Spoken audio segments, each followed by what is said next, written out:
لانتی ہے وہ شخص لانتی جو بیوی کو مرد کے خلاف اکساتا ہے اور مرد کو بیوی کے خلاف اکساتا ہے۔ نبی پاک علیہ الصلوۃ والسلام نے فرمایا خبردار، ماں، بھائی، بیٹا، باپ سارے لحاظ کریں، بسنے دے میاں بیوی کو۔ اگر شادی کر دیا تو ان کو سکون سے رہنے دو۔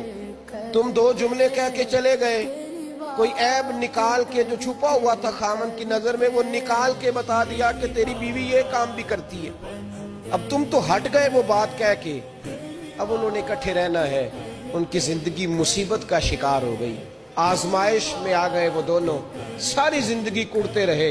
ایک عیب نکال کے لڑکی کے گھر والے لڑکے کا اسے بتا کے چلے گئے تیرے خامد میں یہ عیب پایا جاتا ہے، وہ ساری زندگی کڑتے رہیں گے، تکلیف میں رہیں گے، انہوں نے تو اکٹھے رہنا ہے۔ بتانے والا چلا گیا، میرے رسول کریم صلی اللہ علیہ وسلم فرماتے ہیں لانتی ہے وہ شخص، لانتی ہے وہ شخص۔ یا رسول اللہ کون سا؟ فرمایا جو بیوی کو مرد کے خلاف اکساتا ہے اور مرد کو بیوی کے خلاف اکساتا ہے۔